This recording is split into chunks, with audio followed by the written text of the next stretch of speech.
আসসালামু আলাইকুম everyone, I am VDS নূর। আপনাদের সাথে আছি বাগেরহাট জেলায় মোরেলগঞ্জ থানা ১৩ নং নিশানবাড়িয়া ইউনিয়ন ২ নং ওয়ার্ড থেকে, স্থান বাসারহাট বাজার থেকে বিহাইন্ড একটু ভিতরে কাঁচা রাস্তায় আপনারা দেখতে পাচ্ছেন সুন্দর একটা দোকান, চায়ের স্টোর। এদিকে আসো, আপনার নাম কি ভাইয়া? মোহাম্মদ লিয়াকত আলী। আপনারা দেখতে পাচ্ছেন গ্রাম অঞ্চলে এত সুন্দর একটি ভিউ এবং খুবই একটা সুন্দর এখানে একটা দোকান দেখতে পাচ্ছেন। অবশ্যই এই দোকানে আপনারা ঘুরে যাবেন এবং তার যে চা অনেক সুন্দর হয়। আসসালামু আলাইকুম ভাই। ওয়ালাইকুম আসসালাম ভাই, আপনার নাম কি? আপনি যে দোকানটা দিয়েছেন আপনার ঠিকানাটা আপনি একটু সুন্দর করে বলুন। আমার ঠিকানাটা, আমার নাম মোহাম্মদ লিয়াকত আলী, ঠিকানা ১৩ নং নিশানবাড়ি ইউনিয়ন কুমাজুরি গ্রাম ২ নং ওয়ার্ড। আচ্ছা, আপনার দোকানে কি কি বিক্রি হয়?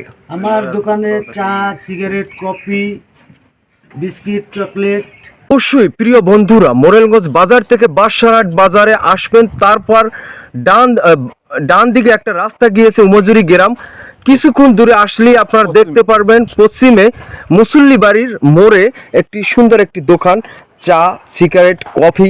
এই দোকানে আসলে যাবতীয় আপনাদের খুব সুন্দর বিদেশি সব সিগারেট আছে, সব কিছু পাওয়া যায়। অবশ্যই আসবেন প্রিয় বন্ধুরা, আমন্ত্রণ রইল প্রিয় দর্শক।